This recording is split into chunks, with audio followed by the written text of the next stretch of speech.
Halo semuanya, siswa-siswi SMA Negeri 2 Abdiang Semal, apa kabar? Tetap semangat ya dalam proses pembelajaran daring. Hari ini Ibu akan menjelaskan materi tentang transfer zat melalui membran.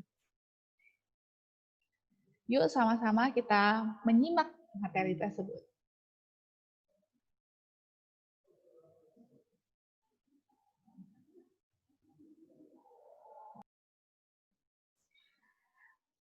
Oke, semuanya perhatikan gambar ini ya. Ada dua gambar. Gambar yang pertama itu sayur yang ditaruh di dalam wadah yang berisi larutan garam. Nah, kira-kira apa yang terjadi pada sayur tersebut ya? Ya, benar banget.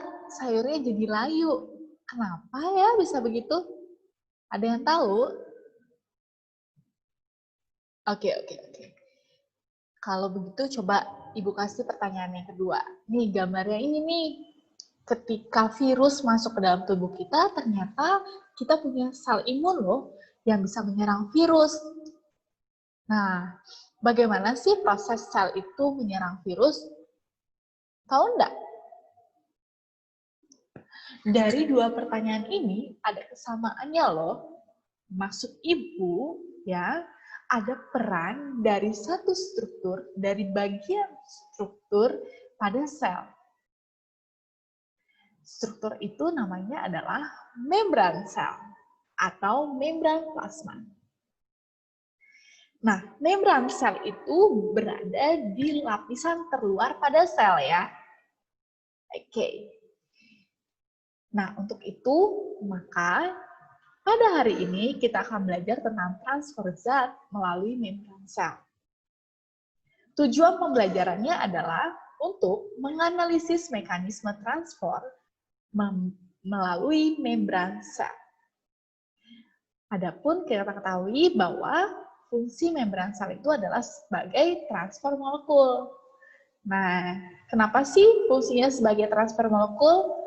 Pastinya harus kita lihat dari struktur membran sel ini ya. Kita perhatikan gambar ini. Membran sel memiliki lapisan yang disebut dengan fosfolipid bilayer. Gambar yang ini nih, ya. Bagian atas ini adalah fosfat yang bulat-bulat, sementara yang garis seperti ekor ini adalah lipid, ya. Ada dua lapisan, makanya namanya bilayer. Nah, fosfat dan lipid digabung menjadi nama fosfolipid. Jadinya struktur membran sel itu dinamakan fosfolipid bilayer. Nah, dari gambar ini juga kita perhatikan bahwa ternyata fosfat memiliki sifat hidrofilik, yaitu suka air, sementara hidrofobik takut air atau hidrofobia. Hidrofobik itu artinya membran sel bersifat selektif semi-permeable. Artinya adalah tidak semua zat atau ion yang dapat masuk atau keluar dari sel. Jadi harus diseleksi dulu. Karena kalau yang penting nggak mungkin dong dikeluarkan oleh sel. Nah, hal ini penting untuk menjaga kestabilan pH, lalu kemudian sebagai konsentrasi ionnya juga harus kita jaga, terus dalam proses kegiatan atau aktivitas di dalam sel itu juga penting. Bahkan dengan adanya sifat yang seperti ini mampu mengeluarkan zat sisa yang beracun loh. Selain dari fosfat dan juga lipid, ternyata ada bagian yang lain ya yang perlu kalian perhatikan di sini. Ada protein. Proteinnya ada dua nih. Dua. Ada protein intrinsik atau integral yang masuk ini ya. Oke. Ke dalam selnya ada juga protein yang berada di permukaan. Namanya protein perifer atau ekstrinsik.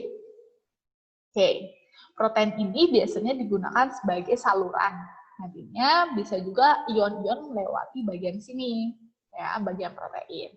Selain itu juga ada kandungan glukosa. Nah, yang glukosa ini bisa berikatan dengan protein, namanya glikoprotein, dan juga ada yang berikatan dengan lipid, namanya glikolipid. Ini struktur yang ini. Oke. kita lanjut ya. Jenis-jenis transfer itu ada dua. Ada transfer pasif dan transfer aktif. Pasif artinya tidak memerlukan energi. Kenapa tidak memerlukan energi? Karena zat itu berpindah dari larutan yang konsentrasinya tinggi ke konsentrasi yang rendah. Dari hipertonik ke hipotonik. Ada 3 contoh ya, yaitu difusi, difusi terfasilitasi atau difusi bantu, dan juga osmosis atau difusi air. Nah, sementara transfer aktif adalah perpindahan zat yang memerlukan energi, yaitu ATP. ATP dihasilkan oleh siapa? Masih ingat nggak bagian selnya? Oleh mitokondria. Jangan lupa ya. Jadi, perpindahan zat ini memerlukan energi karena zatnya berpindah dari konsentrasi yang rendah ke konsentrasi yang tinggi. Nah, sehingga karena melawan gradien konsentrasi perlu yang namanya energi supaya bisa naik, ya, keluar atau masuk maksudnya ya. Karena pindah nih konsentrasinya, melawan. Ada 4 prosesnya, ada pompa ion, ada kotransfer, endositosis, dan juga eksositosis. Yuk, kita pelajari lebih lanjut.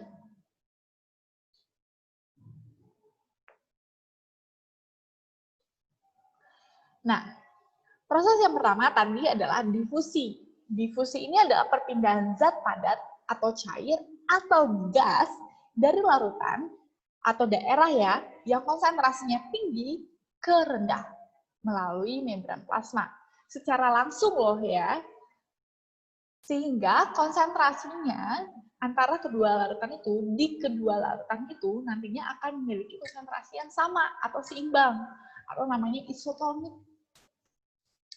Nah, selanjutnya, contohnya apa sih? Nah, ini ada contohnya nih.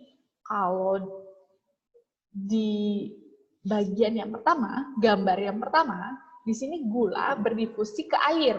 Artinya, zat pada gula itu menyebar ya, menyatu dengan air. Sehingga menjadi larutan yang homogen ya.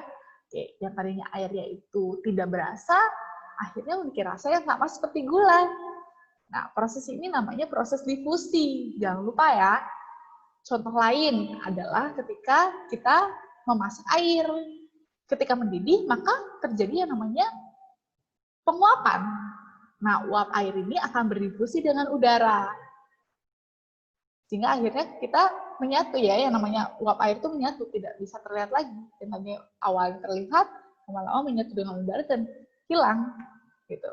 Hilangnya ini bukan hilang dari apa yang kita lihat ya. Ternyata sudah menyatu dengan udara. Oke. Ini gambarnya ya, yaitu hipertonik ke hipotonik. Jadi zatnya berpindah. Tadinya misalnya di sini 10, di bagian yang ini 5. Nah, jadi 5 jadinya 10-nya ini dibagi rata dong ya supaya sama.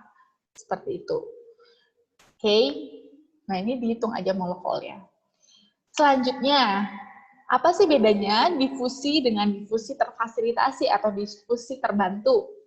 Difusi yang terfasilitasi ini memerlukan protein. Tadi kan Ibu udah bilang bahwa protein ini bisa dipakai untuk menjadi saluran, ya. Perpindahannya si ion atau zat. Nah, jadi proses difusi terbantu atau terfasilitasi ini adalah proses dengan bantuan protein pembawa atau protein carrier-nya, channel-nya. Contohnya adalah ketika asam amino atau juga glukosa yang melewati membran plasma melalui bantuan protein. Gampang kan? Selanjutnya, yang osmosis. Osmosis ini juga termasuk transfer pasif, karena perpindahannya yaitu perpindahan air. Ingat, air. Air atau zat pelarut dari pelarut yang tinggi ke pelarut yang rendah. Atau dikatakan di sini dari larutan yang rendah konsentrasinya ke larutan yang tinggi. Hipo ke hiper. Oke, jadi ingat katanya adalah pelarut atau air. Berarti karena pasif berarti pelarut yang tinggi ke rendah. Atau larutan ya, yang rendah ke tinggi. Jadi larutan yang rendah itu sama dengan pelarut yang tinggi loh. Paham ya sampai sini ya? Jadi kalau mau mengingatnya dengan mudah, ingat aja bahwa osmosis itu adalah difusi air di mana perpindahannya itu pelarutnya, airnya dari larutan yang hipotonik ke hipertonik. Contohnya adalah seperti ini, ketika kita mungkin pernah mengalami yang namanya memindahkan cairan dengan bantuan infus ya, ataupun juga ketika kentang yang kita taruh di dalam larutan garam, sehingga nanti kentangnya bisa lembek. Sama seperti pertanyaan pertama yang tadi Ibu buat tuh, ketika sayur itu kita taruh di dalam larutan garam. Sayurnya juga layu kan? Oke. Jadi, ini adalah gambar ilustrasi di mana air yang berpindah, H2O yang berpindah dari larutan yang hipotonik ke hipertonik. Lihat, volume awalnya airnya sama ya. Oke. Tapi karena konsentrasi zat terlarutnya di situ adalah hipotonik, yang di sebelah kanannya adalah hipertonik, makanya akan berpindah air itu dari hipo ke hiper. Oke? Paham sampai di sini ya? Nah, ternyata ada dampak atau efek konsentrasi ketika sel tumbuhan itu berada di lingkungan konsentrasi tertentu. Contoh nih, misalnya sel tumbuhan yang kita taruh di hipertonik, ya, seperti ini. Nah, gambar yang pertama ini di mana sel-sel ini mengalami menyusut karena airnya keluar, ya. Selnya menyusut karena airnya keluar, berarti di luar adalah lingkungannya hipertonik, di dalam hipotonik, karena osmosis adalah perpindahan dari hipo ke hiper. Ya, dari dalam keluar berarti ya, kalau di lingkungan yang hipertonik. Tapi gimana kalau di lingkungan isotonik? Ternyata kalau isotonik itu ya sama dong ya, konsentrasinya baik di dalam sel maupun di luar sel, sehingga tidak menunjukkan perubahan pada bentuk selnya. Artinya bentuk selnya tetap. Nah, sementara kalau misalnya sel kita taruh di lingkungan atau larutan yang hipotonik, ternyata air dari luar itu akan masuk ke dalam, sehingga sel itu akan membengkak. Tapi perlu diingat bahwa sel tumbuhan ini memiliki dinding sel, sehingga akhirnya sel itu tidak pecah, tapi punya kemampuan turgiditas. Seperti itu ya. Selanjutnya, bagaimana dengan sel hewan? Tentu berbeda dengan sel yang tumbuhan ya. Bentuk selnya maksud Ibu. Ya. Tapi kalau proses osmosisnya sama saja. Oke. Kita perhatikan gambar yang pertama sebelah kiri Ibu ya. Di sini sel AK yang Ibu tunjuk, sel akan mengerut saat berada di lingkungan hipertonik karena air keluar. Jelas ya, karena dia di lingkungan hiper. Kalau di lingkungannya hiper, berarti selnya hipo dong. Hipo ke hiper. Berarti air yang ada di sel keluar, sehingga akhirnya mengalami menyusut. Nah, di sini namanya krenasi. Nah, sementara kalau di lingkungan yang isotonik, berarti selnya tetap ya, sama. Terus, kemudian, jika sel darah ini kita masukkan ke dalam lingkungan yang hipotonik, air yang ada di luar lingkungan sel akan masuk ke dalam sel, sehingga sel ini akan bengkak dan pecah. Nah, ini artinya sel itu akan mengalami hemolisis, sel darah merah yang pecah. Seperti itu. Karena tidak memiliki dinding sel. Paham ya? Oke. Nah, lanjut nih ke transfer aktif. Yang tadi udah transfer pasif, ada 3 proses. Sekarang transfer aktif. Ini ya perbedaannya ya. Dari gambaran ini contoh oksigen difusi pasif ya, Na dan seterusnya. Nah, ini yang transfer aktif, yaitu perpindahan zat melalui membran yang semi permeable melawan gradien konsentrasi dan memerlukan energi dalam bentuk ATP yang diproduksi oleh mitokondria. Jangan lupa. Transfer aktif atau pompa ion ya. Maksud Ibu salah satu contoh dari transfer aktif itu adalah pompa ion ya. Nah, di pompa ion ini terjadi yang namanya pertukaran ion dari dalam sel dengan ion yang di luar sel. Oke.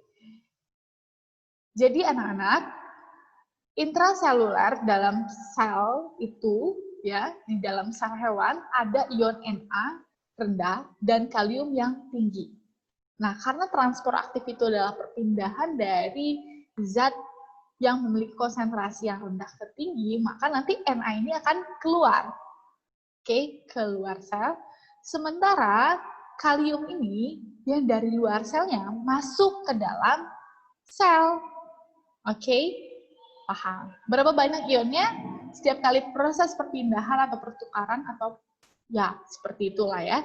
Jadi ion Na itu diganti dengan 2 ion yang ion kaliumnya akan masuk ya, 2 ya. Jadi 3 ion natrium keluar, 2 ion kalium dipompa ke dalam sel. Seperti itu ya. Nanti ada videonya, Ibu akan tunjukkan.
Nah, perhatikan video ini ya, di mana ya pada saat pompa ion terbuka ke arah dalam sel, ion natrium akan menempel pada site binding di protein ini, ya, sisi aktifnya protein, ya, sehingga akhirnya akan berikatan dengan ion natrium. Lalu kemudian nanti ATP akan berikatan juga pada protein, sehingga akhirnya nanti terjadi hidrolisis, ya, dan terjadi proses peristiwa terfosforilasinya, sehingga nanti bentuk protein ini akan berubah, ya, membuka ke arah luar sel. Nah, ion natriumnya nanti akan lepas keluar sel. Dan fosfat ini ya, tadinya kan ATP 3 fosfat, trifosfat, karena sudah menempel di sini ya, tadi lepas tuh ADP-nya, maka nanti ion kalium akan masuk ke dalam site binding-nya, sisi aktifnya kalium pada protein ini.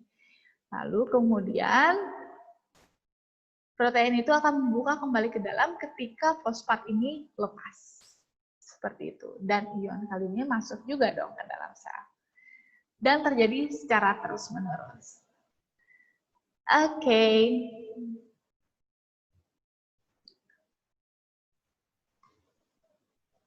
Kita lanjut ke materi berikutnya.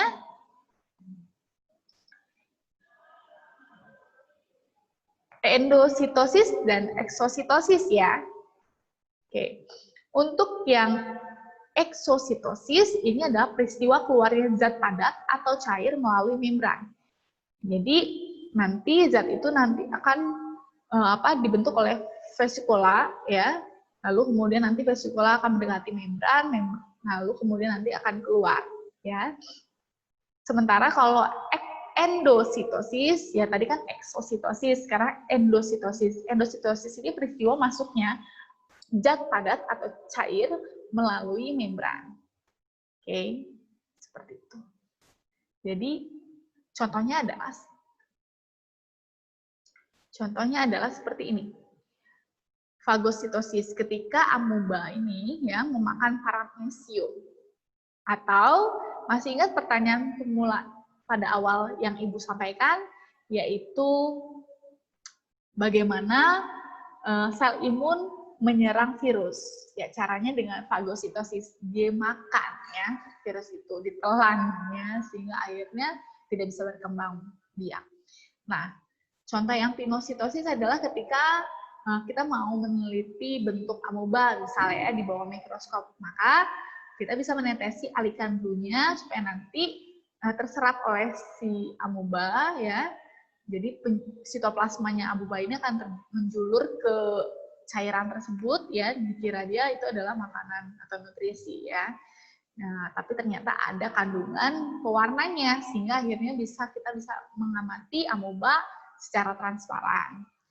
Nah, seperti itu. Sementara untuk peristiwa endositosis yang diperantai oleh reseptor, contohnya adalah ketika kolesterol diserap ya untuk proses sintesis membran. Dan prekursornya sintesis steroid, pembentukan lemak ya. Steroid adalah golongan lemak. Seperti itu ya. Oke. Demikian ya penjelasan dari saya. Semoga bisa memahaminya, dan apabila ada yang kurang paham, anak-anak bisa bertanya lebih lanjut ke forum di Google Classroom atau juga di komentar di YouTube ini. Terima kasih atas perhatiannya. Sampai ketemu di pertemuan berikutnya. Tuhan memberkati, dan Ibu tutup dengan Parama Santi. Om Santi Santi Om.